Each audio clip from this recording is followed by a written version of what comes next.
Paz seja com todos. Essa é mais uma pastoral da Igreja Presbiteriana da Penha, uma palavra de Deus para o teu coração. Eu quero te convidar hoje a meditar comigo em Romanos capítulo 12, versículo de número 12. Paulo diz assim: regozijai-vos na esperança, sede pacientes na tribulação, na oração perseverantes. 3 diretrizes para a nossa vida, para todos os momentos da nossa vida, e nesse momento que vivemos, cai de uma forma muito especial. Paulo diz aqui: alegre-se na esperança, aprenda a se alegrar na espera, aprenda a se alegrar quando ainda não aconteceu, mas você já pode se alegrar antes de acontecer, porque a espera em Deus é uma esperança bem fundamentada, sólida, não é uma esperança em pessoas, em si mesmo, é uma esperança em Deus. Então espere e se alegre em esperar. Alegre-se mesmo antes de acontecer. Não precisa acontecer para ter alegria. Você pode ter alegria antes de acontecer, porque você tem convicção que acontecerá, porque Deus fará. Paulo diz também: sede pacientes na tribulação. Vivemos dias de tribulação e esses dias requerem paciência, exigem paciência de nós. Não se precipite, não fale bobagens, não faça bobagens, não erre por precipitação, por impaciência. Tenha paciência. A tribulação vai passar. Até hoje sempre ela passou. Então, espere com paciência que passará.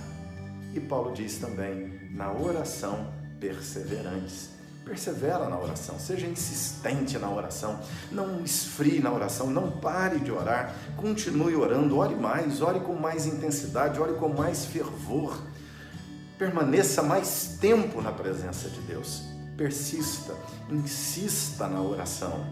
Quando oramos, na oração já experimentamos graça de Deus para alegrar na esperança. Na oração, adquirimos na comunhão com Deus paciência para atravessar e enfrentar a tribulação. Então, continue orando, melhore e intensifique suas orações, para que você consiga se alegrar nesse tempo de espera, para que você consiga ter paciência. Bom dia, queridos. Graça e paz em nome de Jesus. Eu queria convidar você a abrir sua Bíblia no Salmo de número 124. Salmo de número 124. Esse é o dia que o Senhor fez, por isso nós estamos alegres, nós estamos contentes porque é o dia do Senhor. Este é o dia que Deus fez para abençoar o seu povo com a sua palavra, com alimento para o nosso espírito, para a nossa alma. A palavra que é vida, que é unção, que é graça, que é força de Deus para a gente poder continuar. E eu gostaria de convidar você nessa manhã, aqui do templo onde você está, ou aí da sua casa onde você está, a ter uma atitude de adoração, de prostração, de dependência de Deus, da sua palavra e do seu poder. Hoje nós vamos aqui ler a palavra de Deus, ouvir a palavra de Deus, nós vamos cantar a palavra de Deus, a palavra de Deus será exposta, e nós pedimos a Deus que alimente o nosso coração com a sua palavra, para que nós saiamos daqui fortalecidos pela fé, melhores do que chegamos, mais cheios de Deus, mais cheios do poder do Espírito Santo e do Evangelho que transforma as nossas vidas. O Salmo de número 124 nos ensina assim: não fosse o Senhor que esteve ao nosso lado, Israel que o diga. Não fosse o Senhor que esteve ao nosso lado, quando os homens se levantaram contra nós e nos teriam engolido vivos, quando a sua ira se acendeu contra nós, as águas nos teriam submergido e sobre a nossa alma teria passado a torrente, águas impetuosas teriam passado sobre a nossa alma. Bendito o Senhor que não nos deu por presa aos dentes deles. Salvou-se a nossa alma como um pássaro do laço dos passarinheiros. Quebrou-se o laço e nós nos vimos livres. O socorro está em o nome do Senhor, Criador do céu e da terra. Vamos repetir o verso de número 8, que diz assim: o nosso socorro está em o nome do Senhor, Criador do céu e da terra. Durante muitos anos, João Calvino, em Genebra, abriu o culto com este verso do Salmo 124:8. Por isso, na tradição reformada, este versículo é muito usado na abertura dos cultos. O nosso socorro está no nome do Senhor, que fez os céus e a terra. Nós estamos aqui nessa manhã, queridos, porque nós precisamos do socorro de Deus. Há muitos socorros que prometem livramento na nossa vida, mas são todos mentirosos. A mentira do dinheiro, da tecnologia, da ciência, nessas coisas não está o socorro. O socorro está no nome do nosso Senhor, que fez os céus e a terra. E à medida que nós abrimos a palavra de Deus, Deus socorre a nossa alma, levanta o nosso coração, trabalha o nosso interior, mortifica a nossa carne e nos faz vivificados pelo poder do Espírito Santo. E nós estamos aqui nessa manhã hoje porque nós precisamos do socorro que vem de Deus. Vamos orar, queridos, vamos invocar o nome do nosso Deus e pedir a Deus que fale conosco nessa manhã em nome de Jesus. Senhor Deus amado, muito obrigado por essa manhã, Pai. Muito obrigado pelo privilégio de estarmos reunidos em torno da Tua palavra, Pai. Muito obrigado pelo Teu poder, Senhor, que transforma a nossa vida, que transforma o nosso interior, ó Pai. Muito obrigado porque o nosso socorro não está nos homens, o nosso socorro não está no que vem de fora para dentro. O nosso socorro é a Tua palavra, o nosso socorro é o Senhor, ó Pai. Por isso nessa manhã, Pai, nós invocamos o Teu nome, ó Santíssima Trindade. Que o Senhor venha falar, ó Pai, com o Teu povo nesta manhã, ó Pai. Que a Tua palavra venha a ser alimento para a nossa alma, Senhor. E que o poder do Espírito Santo seja sobre nós, ó Pai. Manifesta a Tua bondade, manifesta o Teu poder, manifesta o Teu querer. Nos leva a uma decisão profunda de servirmos o Senhor, ó Pai. Trabalha o nosso coração, o nosso socorro é o Senhor. Por isso socorra-nos, Senhor, e fala conosco, e enche o nosso coração de alegria, de poder, de vida, de transformação.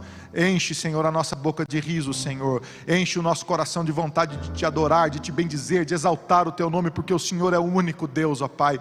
Enche o nosso coração, Senhor, de novidade de vida, Pai, em nome de Jesus. Que o velho homem seja mortificado e que a beleza da Tua glória, do Teu poder, da Tua graça se manifeste neste lugar, se manifeste na casa dos meus irmãos. Derrama a Tua bênção, Senhor, sobre o Teu povo, Deus, em nome de Jesus. E que onde há um crente, Senhor, um filho do Senhor ouvindo esta palavra agora, que o Teu poder o alcance, Pai, em nome de Jesus. E que Tua palavra encha de júbilo, que a Tua palavra repreenda o inimigo, que a Tua palavra mande embora a tristeza, Pai, porque o nosso socorro está no Senhor, ó Deus.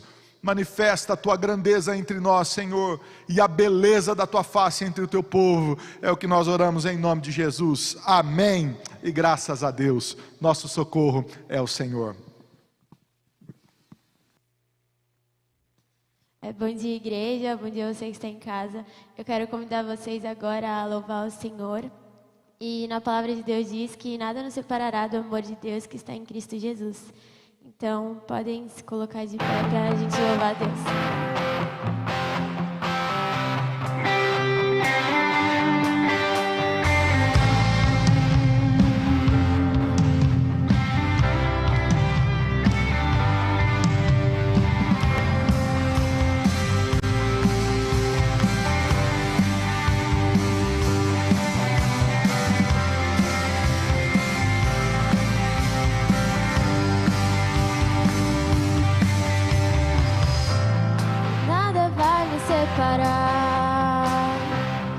Mesmo se eu me abalar, Teu amor não falha.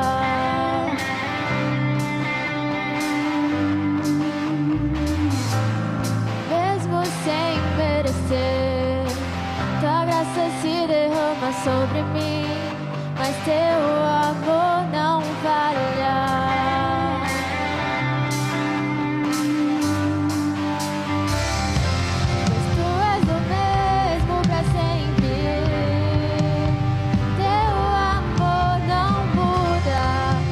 Choro dura uma noite, alegria vem pela manhã. Se o mar se enfurecer, eu não tenho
socorro. O Senhor é a nossa fortaleza. E o amor do Senhor é tão grande que mesmo em meio ao caos, ao sofrimento, Ele promete tempos melhores. Ele promete derramar sobre nós da paz que vem de Cristo Jesus, mesmo em meio ao caos. Basta confiarmos, basta crermos nesse amor que vem do Senhor, que é um amor incondicional, é um amor puro, é um amor verdadeiro, o amor de Deus, o Deus que nós adoramos.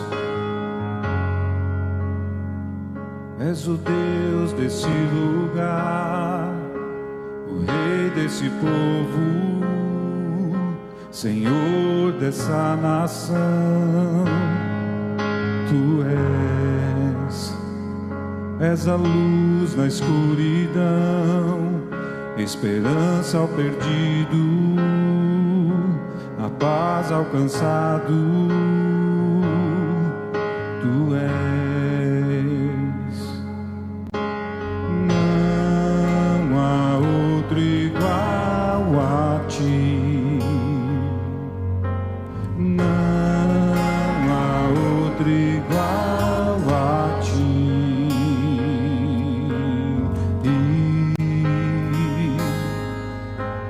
Tempos melhores estão por vir, obras maiores se farão nesse lugar.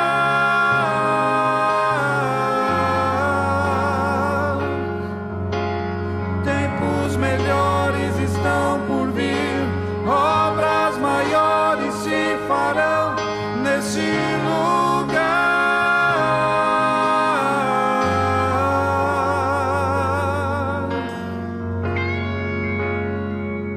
És o Deus desse lugar, o Rei desse povo, Senhor dessa nação. Tu és a luz na escuridão, esperança ao perdido, a paz ao cansado. Tu és. Não há outro igual a ti.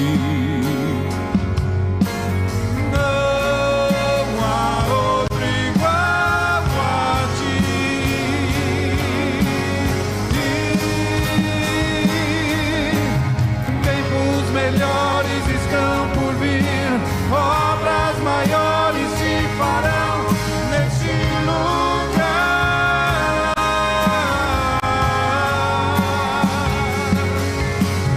Tempos melhores estão por vir, obras maiores se farão nesse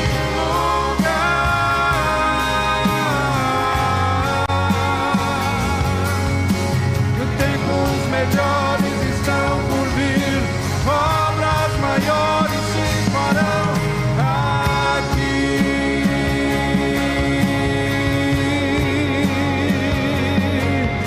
Aqui.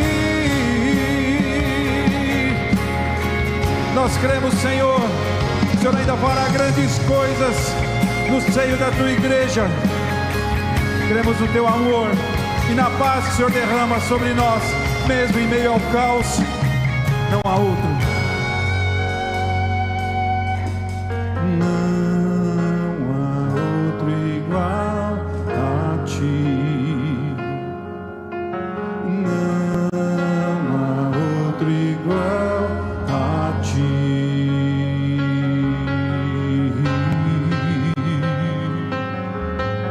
Tempos melhores estão por vir, obras maiores se farão nesse lugar.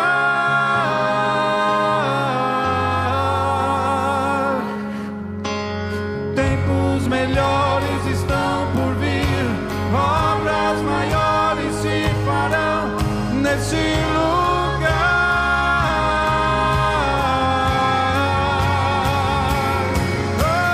Tempos melhores estão por vir, obras maiores se farão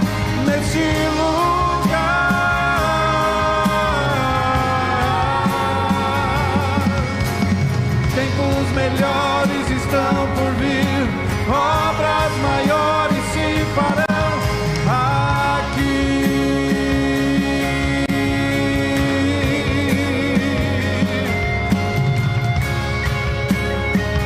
Oh, eu creio, Senhor, que o Senhor fará grandes obras neste lugar.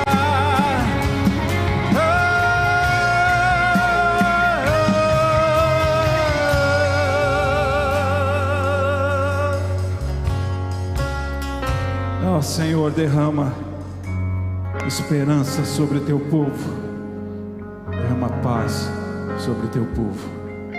Aleluia. Podem se assentar, irmãos. Paz esteja com todos, queridos. Vamos abrir nossas Bíblias no Salmo de número 80, nossa jornada no livro de Salmos. Chegamos aqui ao de número 80, mais um dos 12 salmos de Asaf. Asaf, esse músico de Israel, lembrando, não é o mesmo Asaf dos dias de Davi, que também se ocupava com a música em Israel. Aqui nós temos um músico do período da queda. Alguns historiadores situam da queda de Jerusalém, alguns entendem que de fato também é a queda de Judá, seria mais posterior. Esdras vai nos falar acerca de filhos de Asaf que são cantores no templo do Senhor, mostrando que é de fato alguém do período da queda de Jerusalém. Para situar geograficamente, ou viveu nesse período, viveu o período da queda do reino do norte, reino de Israel, no ano 722, ou viveu no período da queda do reino do sul, reino de Judá, pelas referências que ele faz a Jerusalém sitiada, ao contexto da cidade. Entende-se que na verdade ele teria vivido por volta do ano 587, 590, período em que Jerusalém começa seu declínio e culmina na queda de Jerusalém. Os dois momentos, o momento de 722, quando o reino do norte cai, quando Samaria cai diante da invasão dos assírios, é um momento dramático porque são 10 tribos de Israel, é o reino do norte, é o povo hebreu, é o povo que saiu de o povo que saiu do Egito e foi plantado ali na Palestina, na terra de Canaã. E mais dramático ainda do que quando o reino do norte, quando as 10 tribos do norte são invadidas, o território deles é invadido pelo Império Assírio. O momento mais dramático é quando Babilônia invade Jerusalém. Esse é o momento mais drástico, esse é o momento mais crítico. Como falamos semana passada no Salmo 79, é um salmo composto exatamente nesse contexto de quando as nações invadiram a herança de Deus, e ele descreve aquele cenário bem favorável, de se entender que é quando o próprio templo de Jerusalém é invadido, a própria cidade de Jerusalém é capturada, seus muros derrubados, e o próprio templo de Jerusalém é destruído, e os pertences, os bens do templo de Jerusalém são sequestrados, são levados. As riquezas do templo de Jerusalém, o ouro, a prata, o bronze, são levados para Babilônia. Nabucodonosor captura, leva todas aquelas coisas e deixa Jerusalém num estado de terrível pobreza.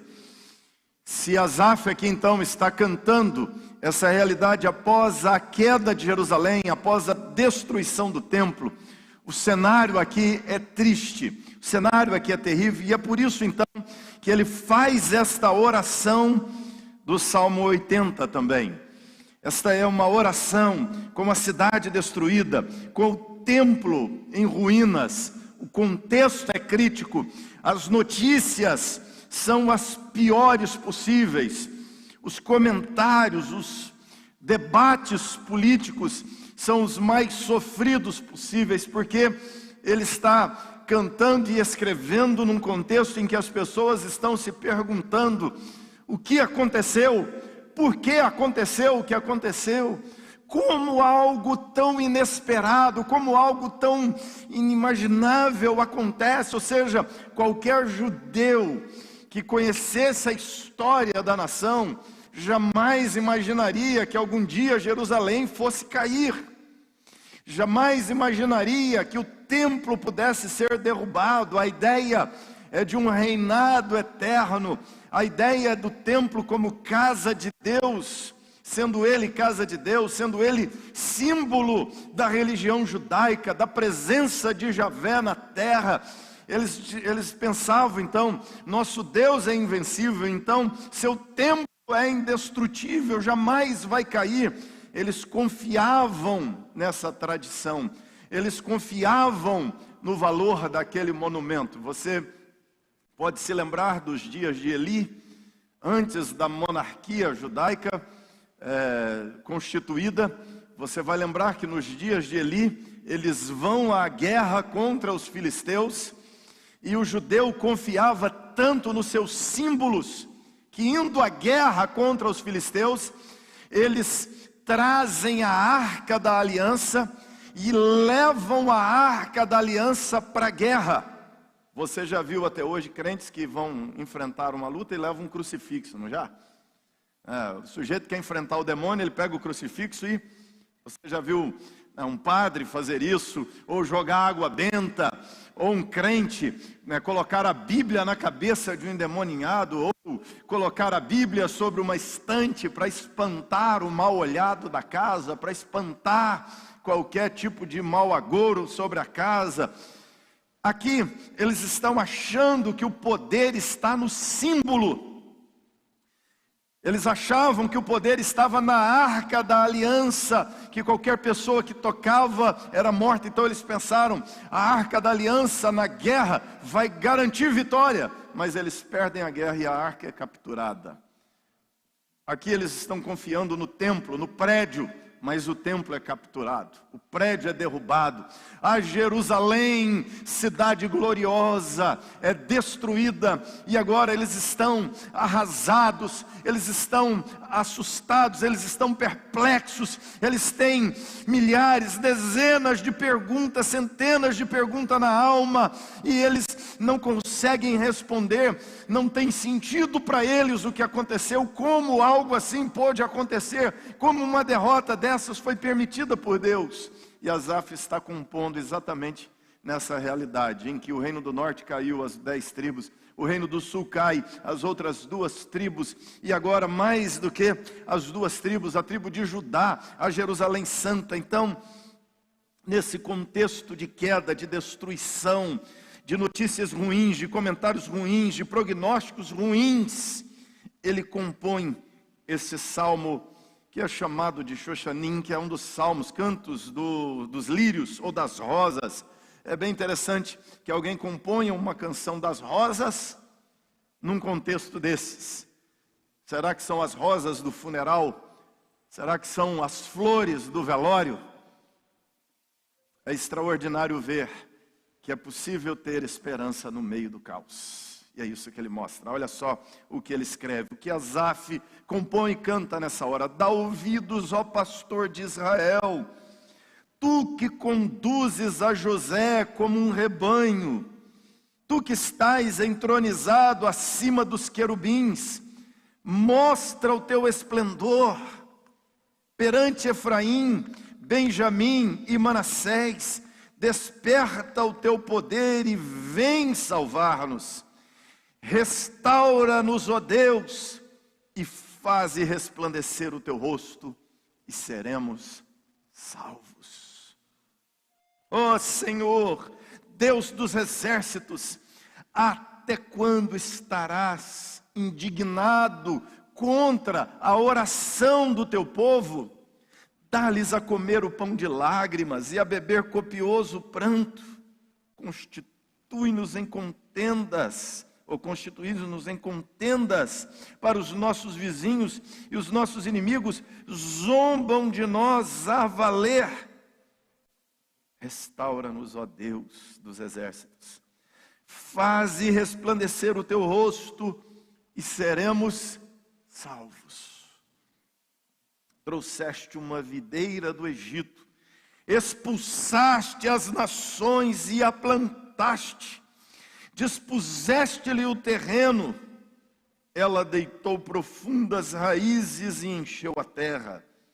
Com a sombra dela, os montes se cobriram, e com seus sarmentos, os cedros de Deus.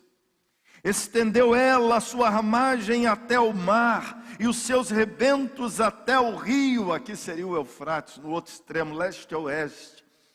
Por que lhe derribaste as cercas, de sorte que avindimam todos os que passam pelo caminho? O javali da selva a devasta, e nela se repastam os animais que pululam no campo. Ó Deus dos exércitos, volta-te, nós te rogamos, olha do céu e vê e visita esta vinha.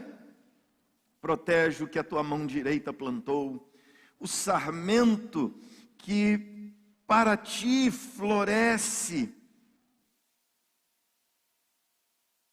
Protege o que a tua mão direita plantou e o sarmento que para ti floresce. Aqui sarmento é o filho, o pequenino que para ti floresce. Está queimada, está decepada, pereçam os nossos inimigos pela repreensão do teu rosto. Seja a tua mão sobre o povo da tua destra, sobre o filho do homem que fortaleceste para ti. E assim não nos apartemos de ti, vivifica-nos, e invocaremos o teu nome, e adoraremos o teu nome. Restaura-nos, ó Senhor dos exércitos, faze resplandecer o teu rosto, e seremos salvos. Senhor, nossa oração é como Asaf, faze resplandecer o teu rosto. Faz resplandecer o brilho da tua glória diante de nós, teus crentes. Faz resplandecer o teu rosto no mundo em que vivemos. Como Asaf pediu apaixonadamente, fervorosamente, que o Senhor fizesse naqueles dias resplandecer o teu rosto, nós também te pedimos nos nossos dias, Pai, faça resplandecer o teu rosto. E que, Pai amado, essa ministração, o Senhor a use para resplandecer a tua face em nome de Jesus. Amém, Senhor. Asaf é poeta, Asaf é cantor, Asaf é profeta. Ao cantar as coisas que canta, ao falar das coisas que canta, esse é um salmo também considerado messiânico pela maneira como ele se refere aqui ao pastor de Israel, ao filho de Deus que Deus plantou e que Deus fortaleceu para si e que Deus eleva para si também. A versão caldeia desse salmo fala o homem da destra de Deus, ou algumas outras versões falam o rei Messias. O rei Messias, o rei ungido de Deus, para salvar seu próprio povo. E daí, na versão caldeia, a ideia do Xoxaninha, que seria a canção dos lírios, falando da ideia do lírio entre os espinhos de Cantares. Que ainda que o contexto seja uma época de realidade cercada de espinhos, mas há um lírio que floresce entre os espinhos, prospera entre os espinhos, prevalece e se consolida. A situação aqui do Salmo Asaf nos fala de alguns problemas. A nação está destroçada, está arruinada. O que aconteceu aqui? Quais são os problemas que eles estão vivendo aqui, de acordo com o conteúdo interno do Salmo? Primeiro, o texto está nos mostrando que eles estão numa situação de ruína, e é por causa dos pecados de Israel. Você vai notar no versículo de número 4, a preocupação de Asaf é: Senhor, até quando? Ou seja, ele está perguntando: Deus, quanto tempo vai durar essa situação que estamos vivendo? Imagine, nós estamos há 4 meses de quarentena, e você já não aguenta mais quarentena, não é? Já tem gente deprimida, o índice de depressão subiu absurdamente. Já tem pessoas tomadas de ansiedade em casa. Tem pessoas com surto de pânico. O índice de suicídio crescendo absurdamente. O índice de violência doméstica a níveis jamais vividos na nossa história. Porque as pessoas não estão suportando um cenário de 4 meses. Segundo as profecias de Jeremias, nesse mesmo contexto, o cativeiro haveria de durar 70 anos. E só está no começo, e Asaf está perguntando: Senhor, até quando? Eu não aguento mais, meu Deus. E a preocupação de Asaf é: Senhor, por que o Senhor está indignado contra a oração do teu povo? Por que Deus está indignado quando o povo ora? Por que é que Deus está indignado contra o clamor de seu povo? Ou seja, o ato de devoção mais básico de uma pessoa para com Deus é orar a Deus. E Asaf diz: o Senhor não quer nossa oração, o Senhor está irado com ela. Ele sabe que isso é por causa do pecado da nação.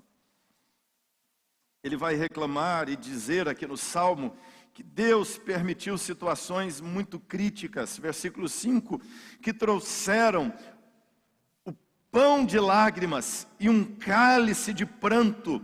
A palavra beber copioso é uma medida, um cálice, um copo. Ele está dizendo: Deus, o Senhor nos deu a beber um pão de lágrimas, o Senhor nos deu a comer um pão de lágrimas e nos deu a beber um copo de pranto, de lágrimas também. Pão e vinho de lágrimas, a ceia, a celebração da comunhão se converte em lágrimas. No Salmo 78, você vai ver que a expectativa é comer o pão dos anjos e beber água da rocha. A história deles é de Deus ter dado a eles em pleno deserto pão dos anjos, pão do céu e água tirada da rocha. Agora eles estão comendo pão de lágrimas, bebendo vinho de pranto, de lamento. A situação mudou tremendamente, a realidade agora é crítica, trágica. E ele está dizendo: Deus, o Senhor permitiu uma situação assim. Versículo 6, ele reclama que eles viraram alvo de contenda, eles viraram alvo de briga.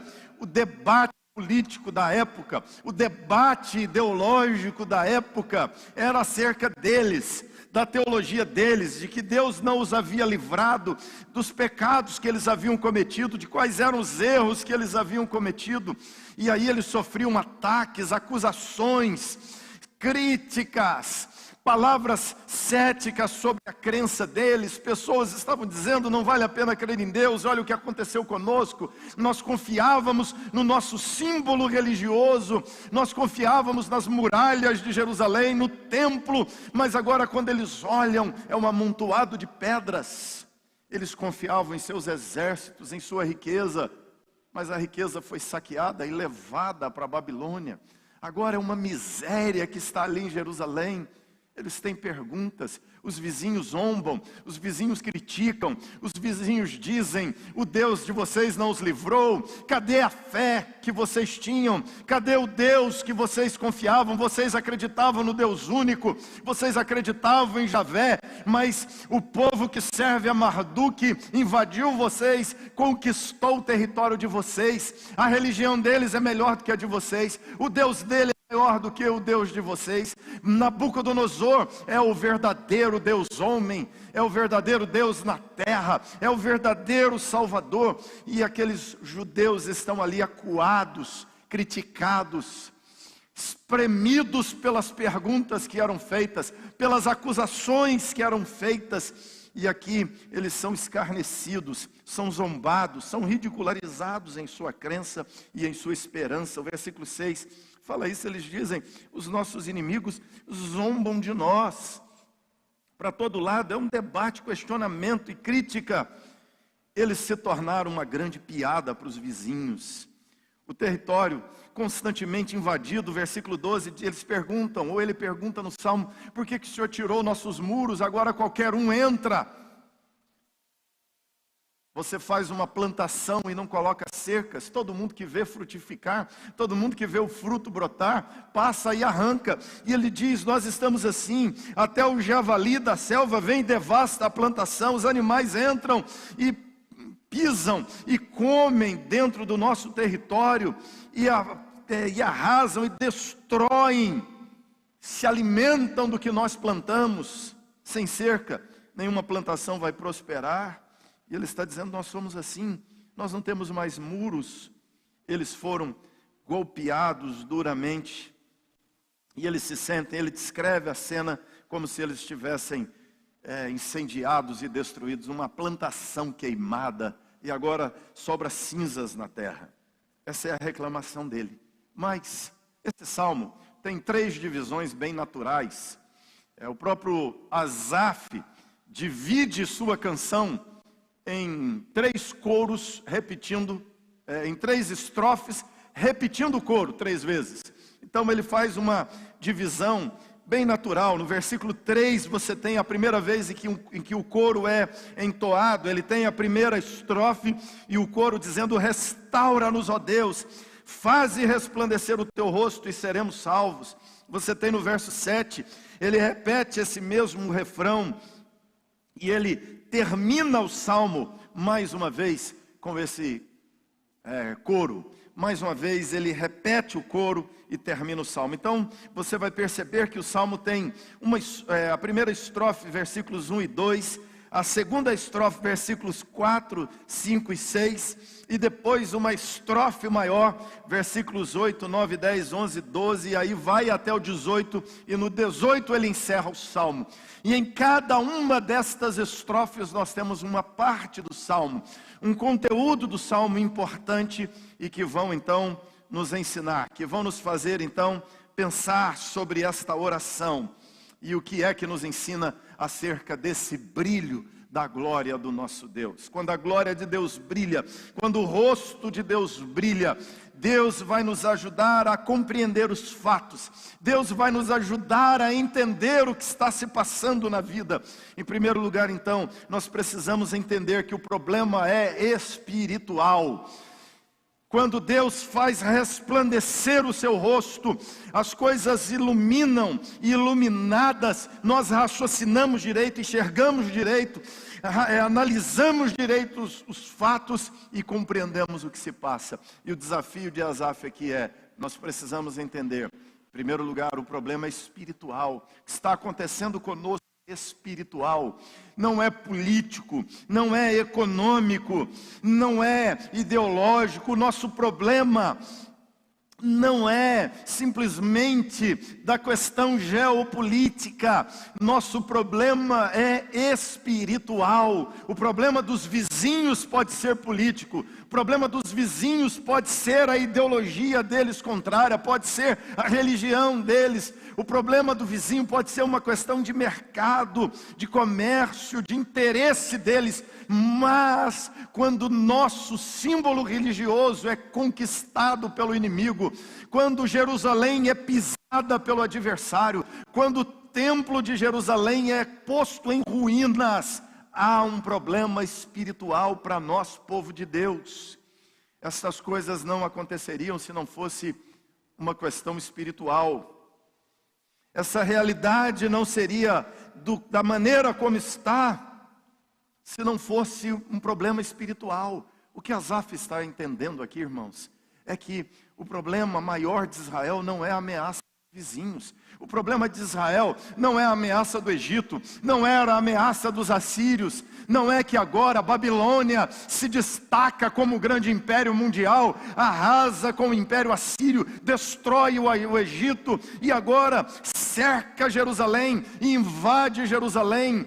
O problema de Israel não é externo, não é da política mundial. O problema de Israel é interno, é que eles caíram em pecado, é que eles esfriaram na fé, é que eles se renderam ao paganismo, é que eles misturaram elementos do paganismo à fé judaica, e por terem se desviado do projeto de Deus, Deus permite que tais coisas aconteçam com eles. O problema de Israel não era a ameaça das nações. O maior problema de Israel era continuar afastado dos caminhos de Deus. O maior problema de Israel não era a invasão dos babilônicos.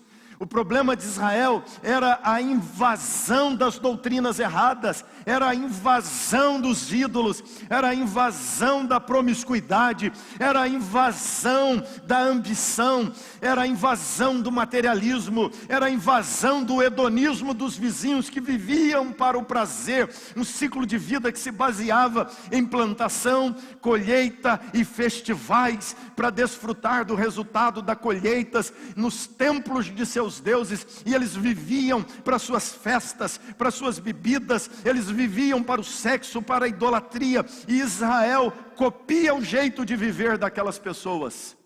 Trabalhar, trabalhar, trabalhar, sexta-feira happy hour, festa, deleite, prazer, era isso o ciclo da vida deles, trabalhar e prazer, trabalhar e prazer. Israel tinha um outro propósito. Israel existia para a glória de Deus. Israel existia para servir a Deus. Israel servia para a adoração a Deus, para a intercessão e para proclamar a santidade, o poder de Deus diante das nações. Mas Israel assimilou a cultura dos seus vizinhos. Israel assimilou a prática de vida de seus vizinhos. Israel imita o estilo de vida de seus vizinhos. Então eles se tornam um povo comum como os vizinhos, e Deus permite que a tragédia os assole. Então, por isso que o problema deles não é externo, o problema é interno. Sem comunhão com Deus, o povo sofreria angústia, seria humilhado, seria de fato pisado.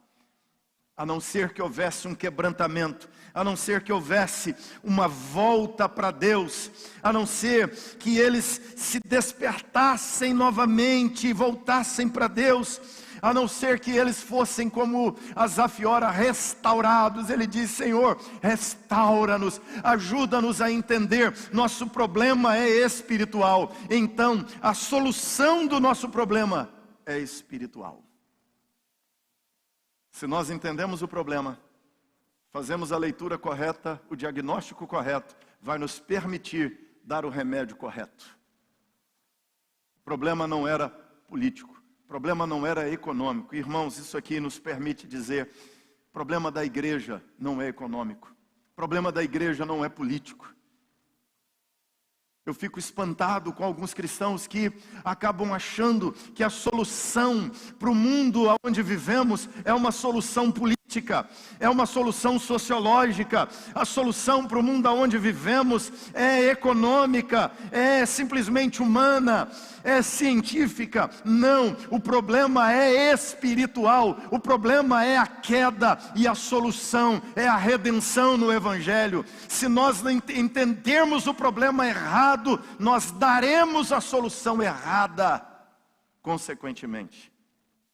Sabe qual é o problema? Lá atrás de Napoleão, ele entendia o problema do mundo errado. Então ele tinha a solução errada para o mundo, era ele dominá-lo, subjugar as pessoas, estabelecer uma ordem nele. Sabe qual era o problema lá atrás de Marx?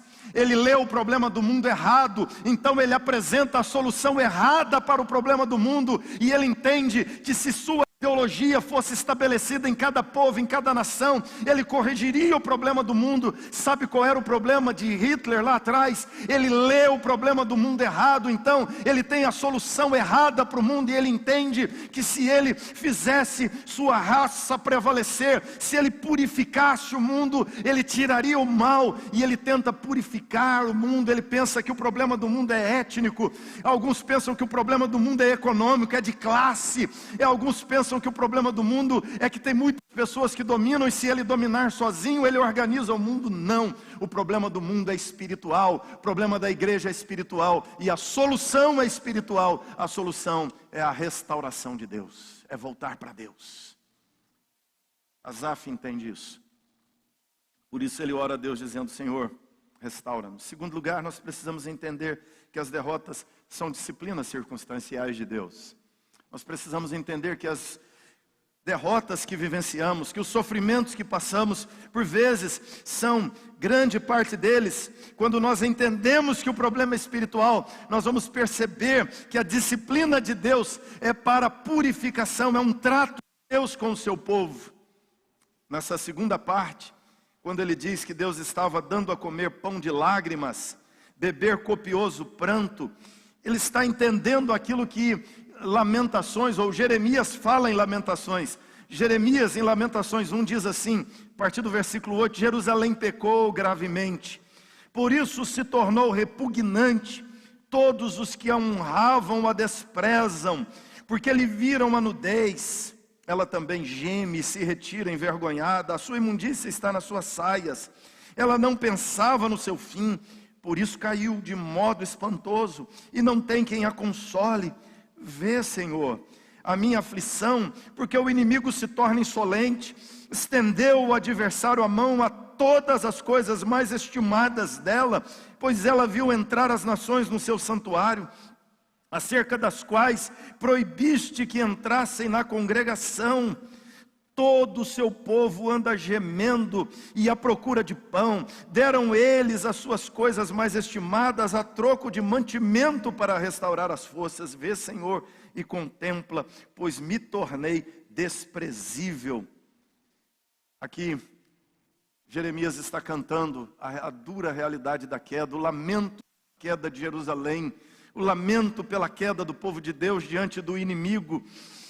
E a pergunta de Asaf é essa: por que Deus está indignado com a nossa oração? Ou seja, Deus está disciplinando. Ele diz: Jerusalém pecou contra Deus, Jerusalém errou contra Deus. Isso não significa que cada morador de Jerusalém pecou contra Deus. Havia judeus fiéis. Jeremias é um dos crentes fiéis, Ezequiel estava lá na queda e é um dos crentes fiéis. Você tem Mesaque, Sadraque, Abednego, você tem Daniel, exemplos de pessoas que eram fiéis, profetas que estavam ali que eram fiéis a Deus. Mas preste atenção, quando o ambiente onde estamos peca, todos os que estão naquele ambiente sofrem com os que pecam. Mas Deus traz sua disciplina, sua vara de correção. E ele diz: Deus está indignado com a oração do povo, Deus está indignado com a prática da adoração errada, com a prática do culto errado, com a vida errada, com a teologia errada. Deus está indignado com os erros da percepção deles de quem é Deus, do propósito de Deus, do plano de Deus, dos caminhos de Deus. Eles estão sendo corrigidos pelo Senhor Deus.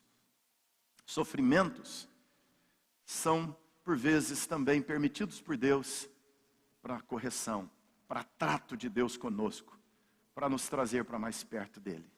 O que Deus quer ouvir de nós na hora da correção, é isso que Asaf diz, entendendo que o sofrimento, que as circunstâncias adversas, que as derrotas sofridas são disciplinas circunstanciais de Deus, é que ele então ergue a voz e diz: Senhor, restaura-nos, faz resplandecer o seu rosto e nós seremos salvos. Senhor, nos dá a direção, nos dá o caminho, nos ajuda nas atitudes corretas que temos que ter de volta e de quebrantamento diante do Senhor. E aí seremos salvos. Terceiro lugar, nós precisamos entender que somos parte do plano de Deus. Nós precisamos entender que o problema é espiritual, que Deus usa dores, circunstâncias, derrotas, doenças, pragas, pandemias, crises, situações complicadas para trato disciplinar com o seu povo, para promover quebrantamento, arrependimento, volta a Deus. Essa atitude de Asaf de dizer: restaura no Senhor, é resultado da disciplina de Deus, é o resultado esperado da disciplina de Deus. E ele se quebranta diante do Senhor. Mas, terceiro lugar, nós precisamos entender que nós somos parte do plano de Deus. E aqui Asaf começa uma subida. Nessa terceira estrofe da sua canção, ele reconta a história de Israel. Se você ler versículo 8, olha aí. Ele relembra a história dizendo: Deus, o Senhor trouxe uma vinha, uma videira lá do Egito, expulsou as nações, preparou o terreno, plantou essa videira. E essa videira então esticou raízes e ela começou a se espalhar como aquela parreira.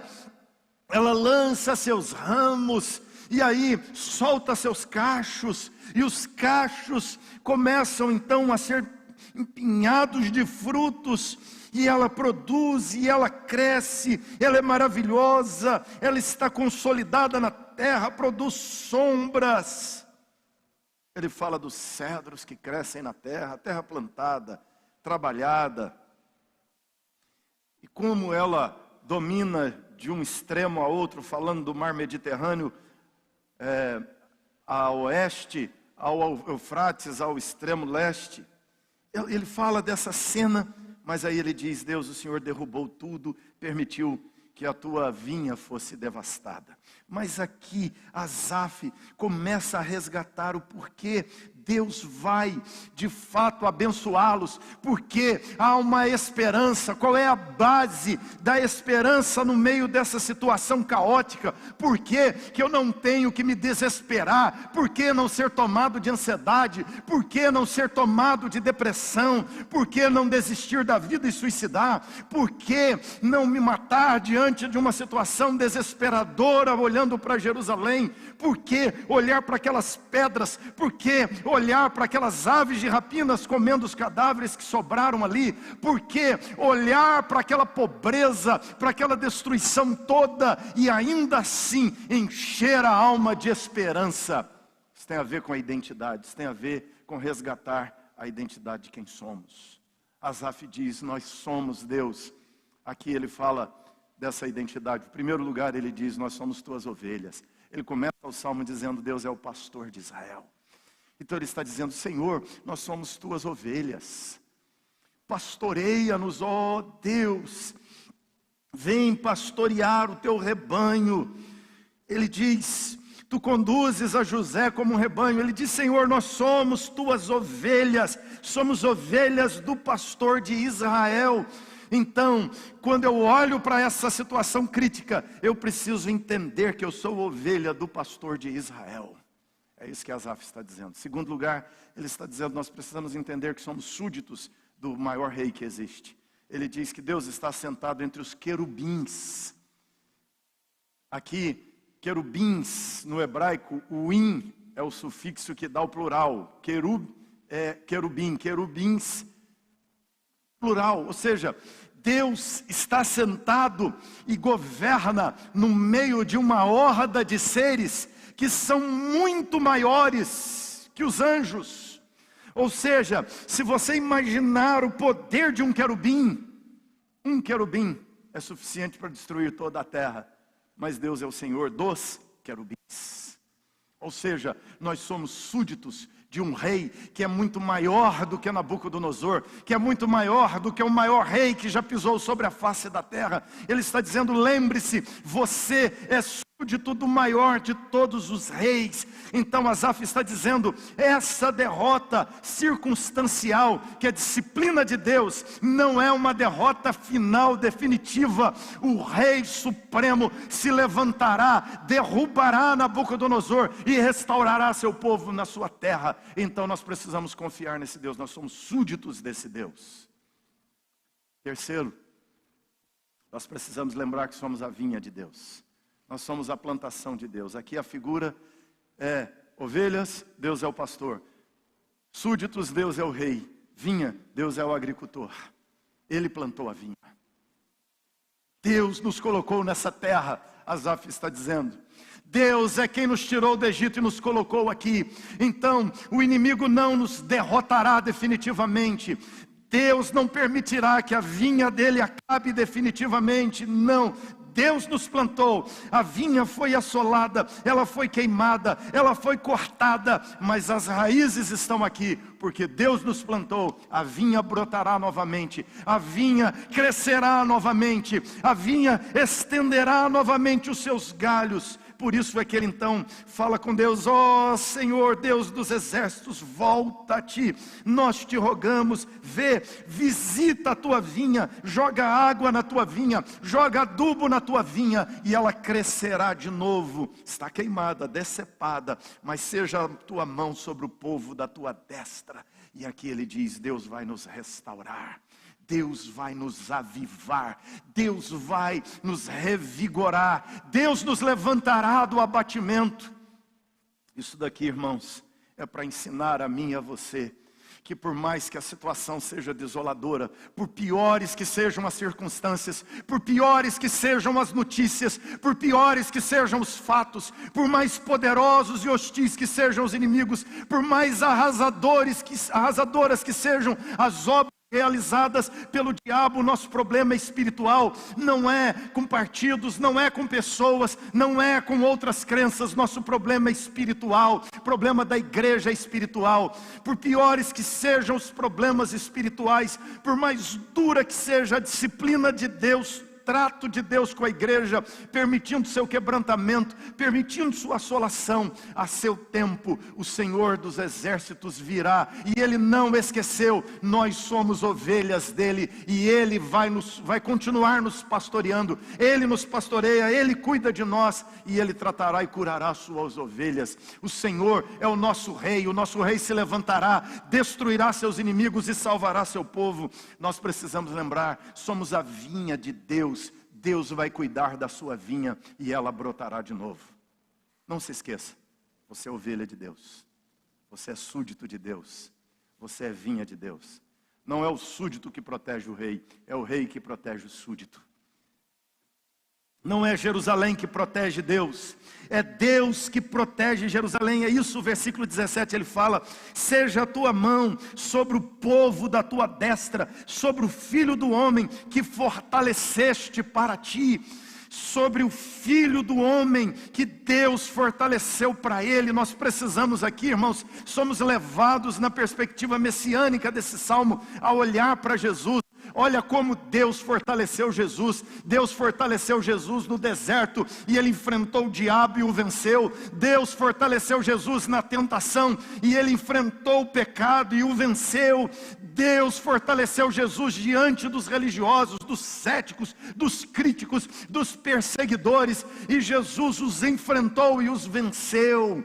Quando Jesus foi morto, ele foi morto porque entregou sua vida por nós. Ele disse: a minha vida ninguém a tira de mim, eu a dou espontaneamente. É só por isso que Jesus foi morto pelos homens. Mas Jesus foi para a sepultura, enfrentou a própria morte, e como uma vinha cortada, queimada, enterrada na terra, as suas raízes estão ali, mas o poder soberano e sobrenatural de Deus visitou Jesus naquele túmulo, e o Senhor o levantou da morte, e ele venceu a própria morte, venceu o poder do inferno, e foi fortalecido por Deus para vencer todas as coisas. E o que o Salmo está dizendo, que Deus faz comigo e com você o que Ele fez com o Filho do homem Jesus.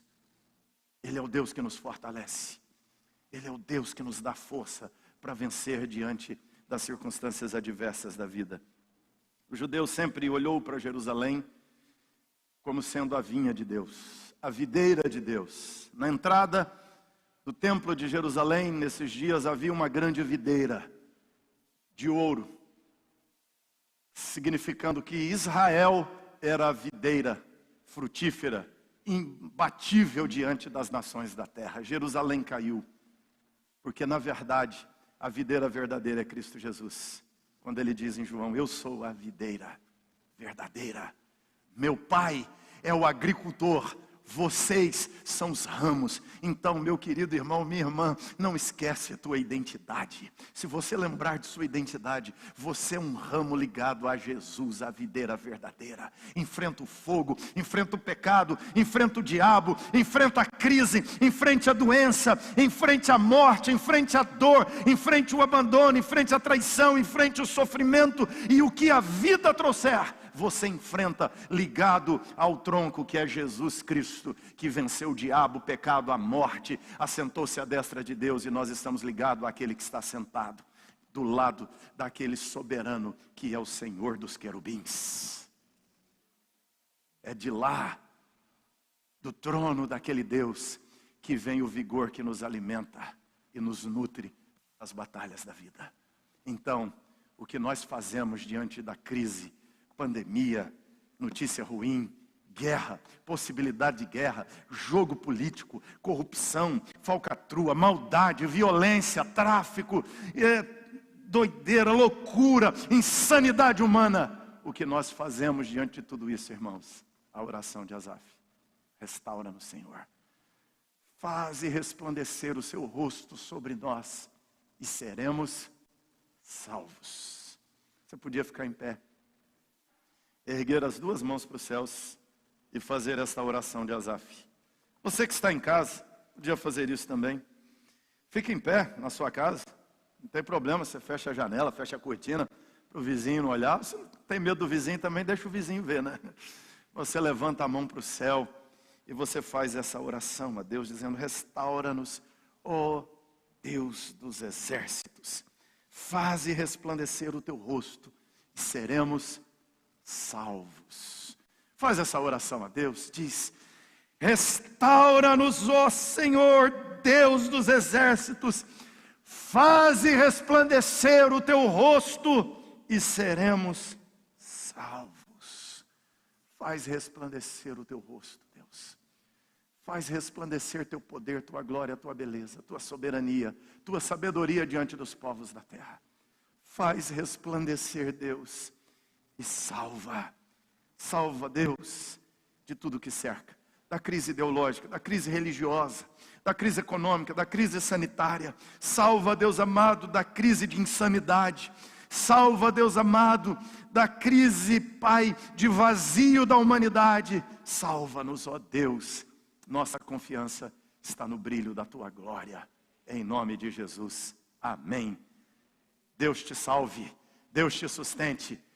Deus que fortalece o Filho do Homem te fortaleça em nome de Jesus. De pé, vamos cantar um hino de louvor ao nosso Deus. Enquanto cantamos esse hino, você tem a oportunidade de trazer teu dízimo, trazer tua oferta, adorar ao Senhor com essa atitude de entregar dízimos e ofertas. Aí na sua casa, você sabe, você pode doar, contribuir via aí transferência bancária ou via QR Code que está aí. Nós vamos cantar chuvas de bênçãos. Enquanto cantamos essa canção, eu quero que você pense nessa cena. Às vezes a plantinha está assim, não é?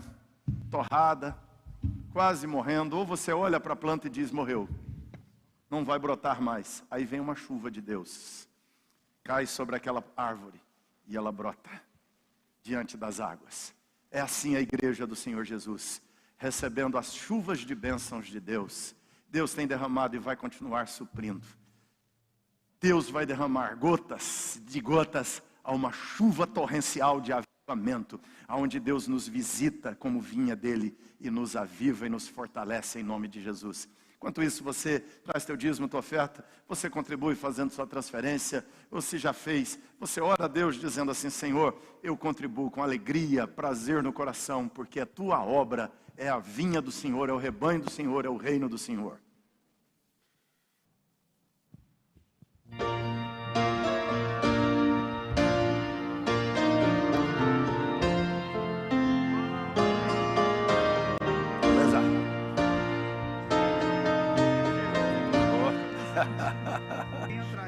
Chuvas de bênçãos teremos pelas promessas de Deus, tempos benditos trazendo, chuvas de bênçãos dos céus, chuvas de bênçãos.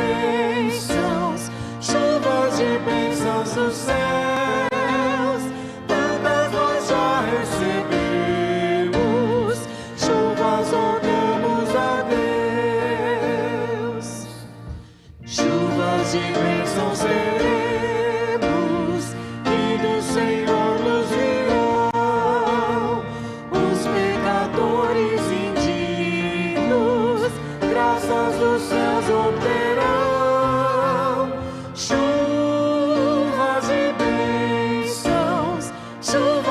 Bênçãos dos céus, tantas nós já recebemos, chuvas rogamos a Deus, chuvas de bênçãos teremos, manda-nos, pois, ó Senhor, dá-nos o gozo dos frutos dos teus ensinos de amor.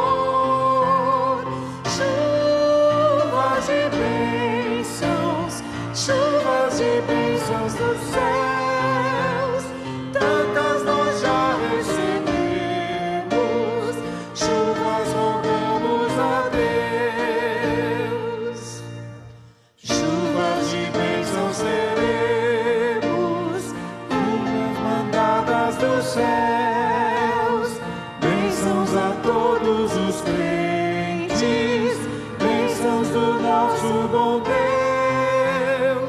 Chuvas de bênçãos dos céus, tantas nós já recebemos, chuvas rogamos a Deus. Amém, queridos. Abdala, faz uma oração, consagra a Deus esses dízimos e ofertas.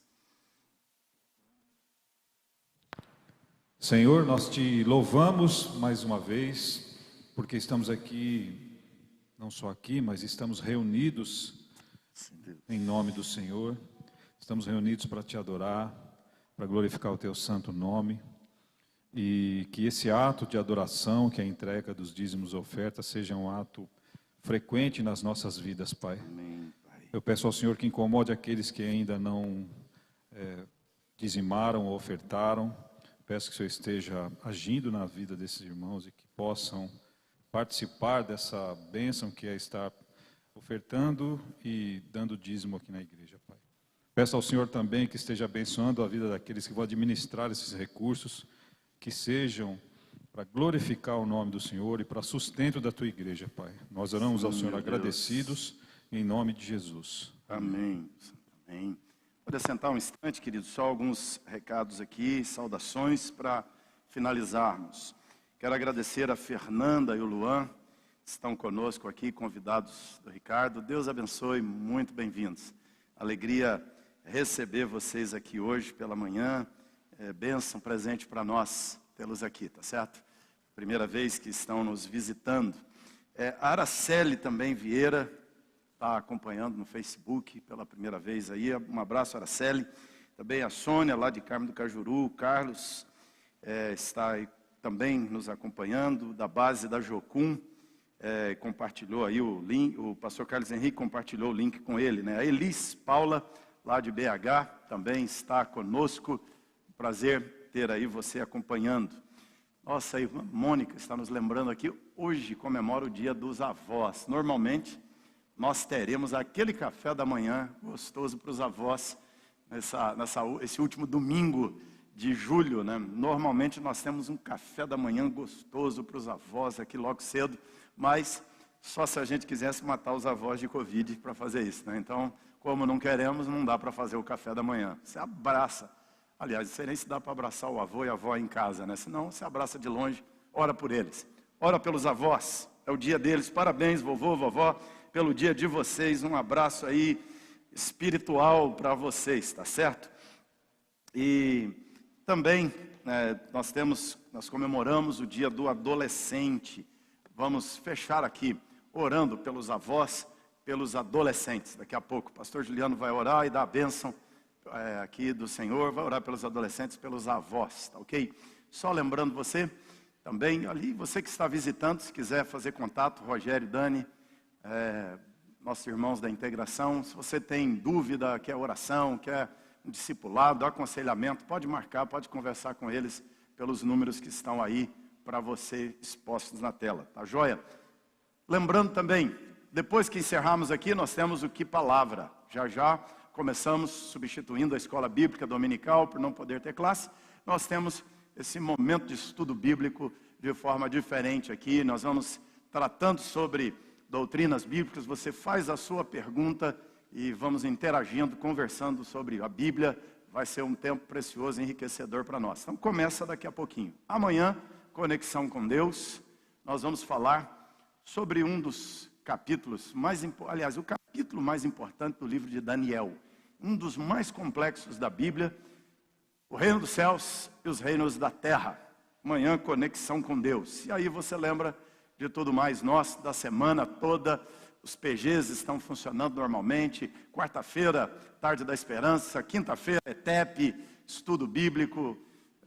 Você lembra aí, sexta-feira, SOS, sábado, trabalho dos jovens. Que palavrinha no sábado, aliás, culto das crianças, ou escola bíblica das crianças no sábado, culto e que palavrinha na segunda-feira, devocionais aos domingos, o Penha Kids em ação, tá certo? Para abençoar as nossas crianças. E acho que fechou. Vamos lá. Se tiver mais algum, joga aí na tela para nós. Lembra aí das doações de alimento, continuamos recebendo e abençoando pessoas com aquelas doações de alimentos estão aí para você. Pastor Juliano, ora aqui, adolescentes, avós e a bênção. Vamos ficar em pé, irmãos. Senhor Deus amado, muito obrigado por essa manhã, Senhor. O Senhor é o nosso pastor, o Senhor é o nosso rei, o Senhor é o agricultor, ó Pai, que cuida da tua vinha, Senhor. E nós somos a vinha do Senhor, ó Pai.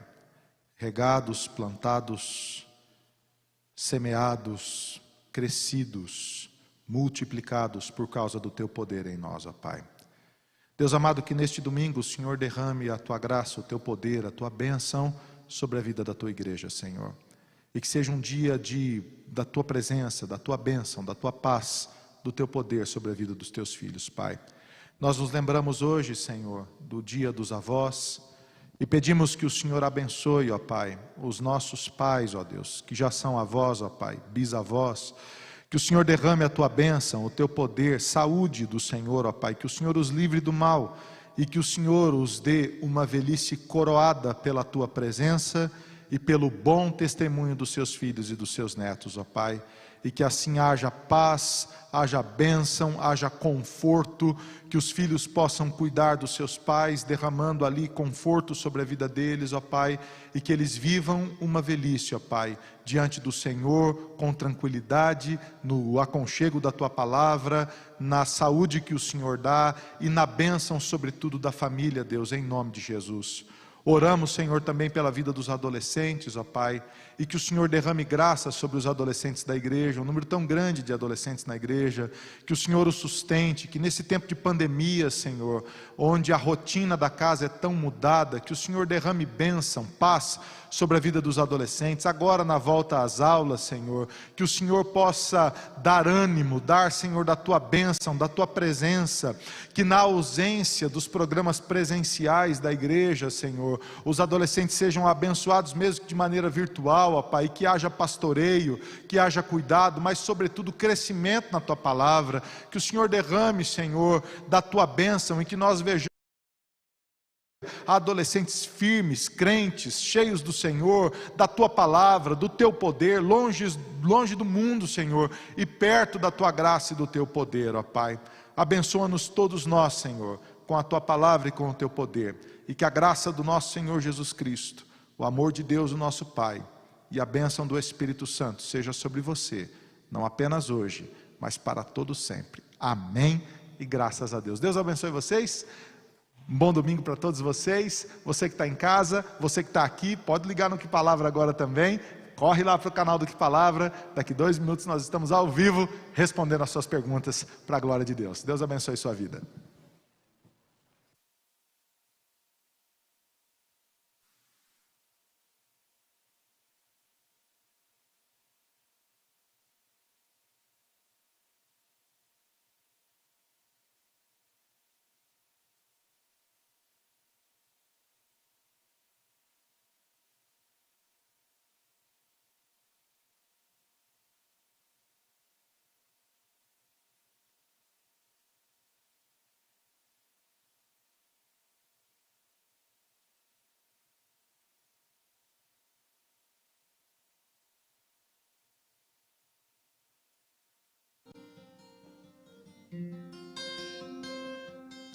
eu sou livre para te adorar.